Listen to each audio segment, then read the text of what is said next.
वर्तमान परिदृश्य में लोग योग आयुर्वेद पर फोकस न करके एमबीबीएस और अन्य प्रकार के एजुकेशन पर फोकस करते हैं, परंतु आपने योगा को ही क्यों चुना? क्योंकि योग हमारे प्राचीन सभ्यता से हमेशा से चला आ रहा है और योग आयुर्वेद को मेरा चुनने का यह पर्पस था कि अभी वो चीज़ें जो हमारे समाज में गायब होती जा रही है, हमारी प्राचीन परंपराएं जो योग विधा थी, वो सब धीरे धीरे गायब होते जा रहा है।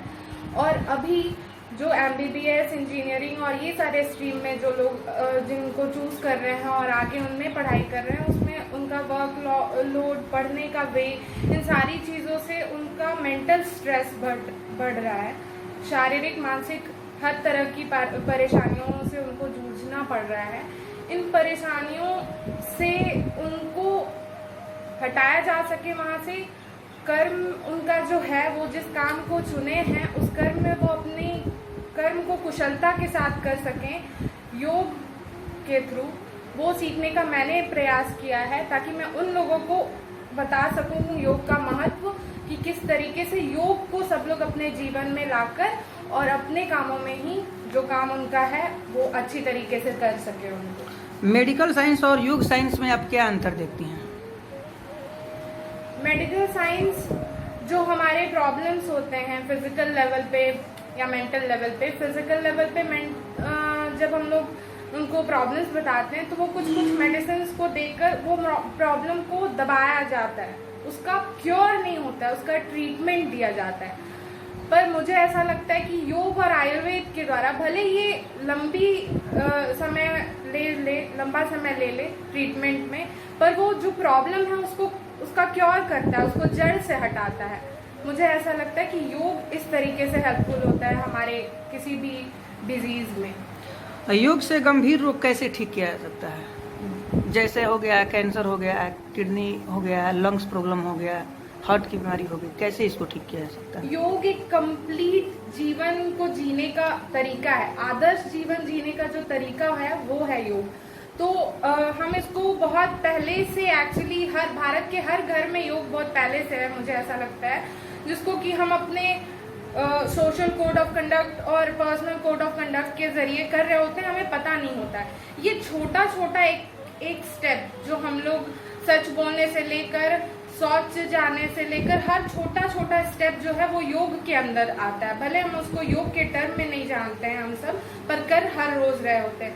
ये जीवन शैली जब धीरे धीरे जहाँ पे हमें हमारे समाज में किस तरीके का व्यवहार रखना है, हमें हमारे प्रति किस तरीके का व्यवहार रखना है, हमें हमको कैसे शुद्ध रखना है आंतरिक और बाह्य रूप से, और साथ में किस तरीके से आसनों को कर हम अपने फिजिकल बॉडी को फिट रख सकते हैं। प्राणायाम के जरिए हम अपने इंटरनल ऑर्गन्स को तंदुरुस्त और स्वस्थ रख सकते हैं, और कैसे अपने मेंटल पीस तक जा सकते हैं। ये पूरा जीवन जीने का कला है योग। तो मुझे ऐसा लगता है कि इस तरीके से योग हेल्प करता है। वर्तमान परिदृश्य में योग की क्या उपयोगिता है?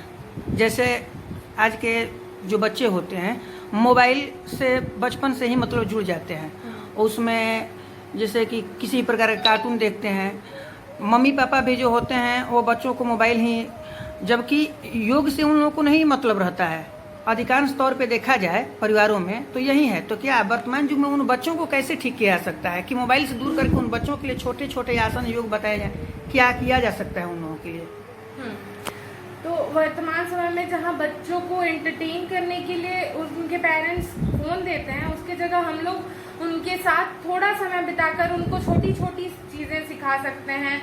आसन को, प्राणायाम को ही खेल कूद के जरिए, जहाँ पे हम लोग एंटरटेनमेंट का साधन उनको फोन दे रहे हैं, वहाँ पे उनको इंटरेस्टिंग वे में आसन सिखाया जा सकते हैं, प्राणायाम सिखाया जा सकते हैं, और इस तरीके से उनको छोटी छोटी योग की सारे जो अंग है उनके बारे में बताया जा सकता है, इंटरेस्टिंग वे में कुछ क्रिएटिव करके, और इस तरीके से उनके जीवन। माता पिता कैसे सिखाएं योग बच्चों को?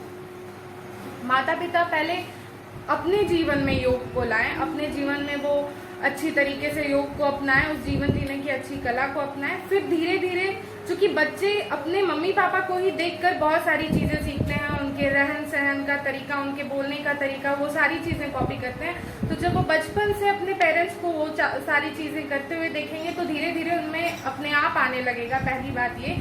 दूसरी बात ये कि जिस तरीके से हम बच्चों को नैतिक शिक्षा बचपन से सिखा रहे होते हैं कि कैसे हमें बड़ों से बात करना है, कैसे हमें लोगों के साथ व्यवहार करना है, इन सारे क्रम में हमें इन योग की भी बातों को उनको सिखाते रहना है। योग के आसन, प्राणायाम, यम, नियम, इन सारे चीज़ों को धीरे धीरे बतलाकर वो अपने बच्चों में योग को ला सकते हैं। अच्छा, वर्तमान शिक्षा पद्धति में विद्यालयों में योग के लिए कोई स्थान नहीं रहता है, तो क्या विद्यालयों में और शिक्षा पद्धति में यदि योग को शामिल कर दिया जाए तो क्या उससे बच्चों पर असर पड़ेगा? कितना असर पड़ेगा? बहुत ज्यादा असर होगा। और हाँ, अभी वर्तमान समय में तो आने भी लगा है हमारा बहुत सारे विश्वविद्यालय में योग को लेकर हमारे फिलॉसफी, जो 6 इंडियन फिलॉसफी है जिसमें से योग एक है, उसको लेकर बहुत सारी चीजें पढ़ाई जा रही हैं। वर्तमान समय में बहुत सारी यूनिवर्सिटीज है जहाँ से मैंने ग्रेजुएशन और पोस्ट ग्रेजुएशन किया, वो सारे जगह पर, और उनसे बहुत तरीके से हर बच्चों पर प्रभाव पड़ेगा। पहली बात, वो अपने आप को स्वस्थ रख सकेंगे शारीरिक और मानसिक रूप से। जो हम पूरी जिंदगी में जितने भी काम कर रहे होते हैं, कर्म कर रहे होते हैं, उनको भली प्रकार से करने में बहुत सहायक है।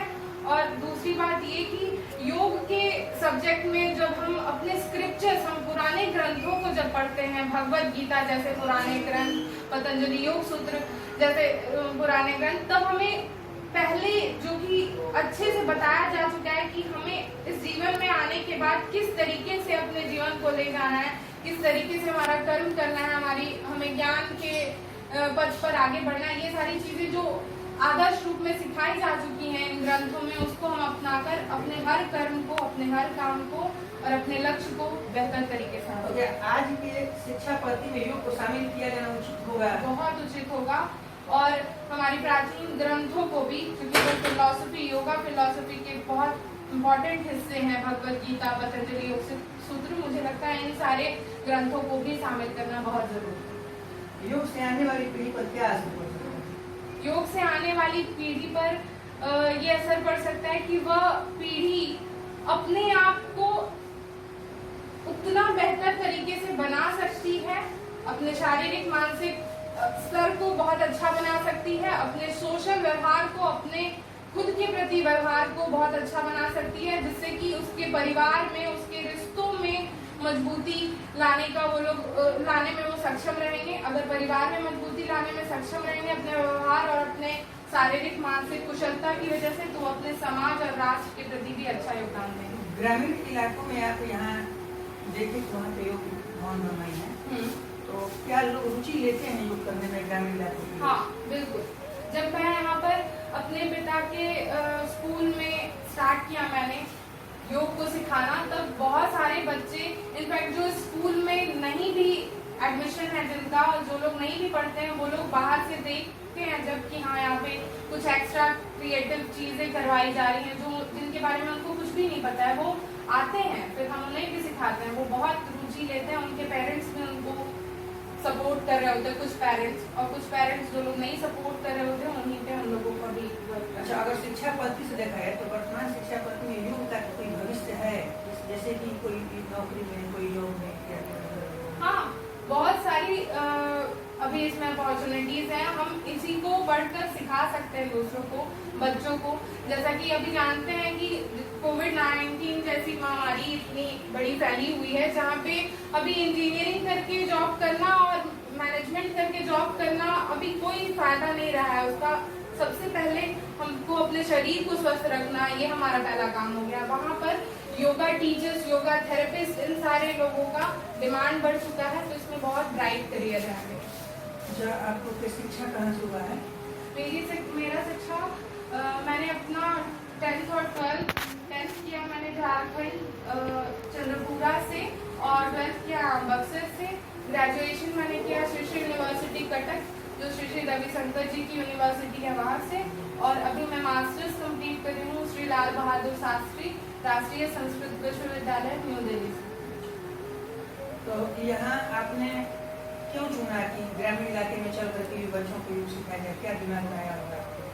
पहली बात तो ये, यहाँ पर मेरा जन्म हुआ और यहाँ पे मैंने अपने पिता को देखा है इन ग्रामीण बच्चों को के अंदर शिक्षा के प्रति रुझान डालते हुए और उन्हें अपने शिक्षा के प्रति लगाने में और उन पे वर्क करने में, उनको आदर्श नागरिक बनाने में, उस क्रम में मैं सपोर्ट करना चाहती थी अपने पिता को, और मैं जिस स्ट्रीम में हूँ उसके साथ सपोर्ट करना चाहती थी और उन बच्चों को आगे बढ़ाना चाहती थी। ये वजह है मेरा कि मैं क्या ये बच्चे जो अच्छा ऑनलाइन आप योगा सिखाते हैं, तो क्या ऑनलाइन योगा सक्सेस है?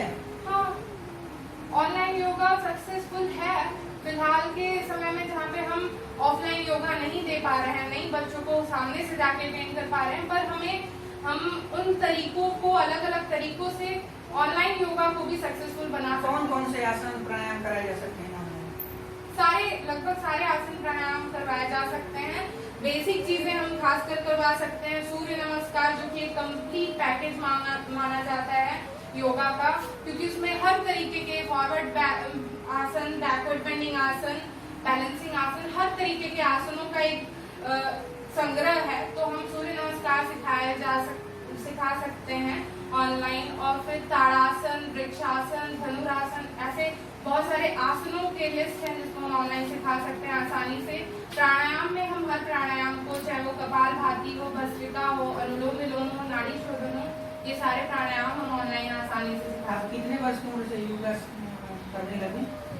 19 वर्ष की उम्र से।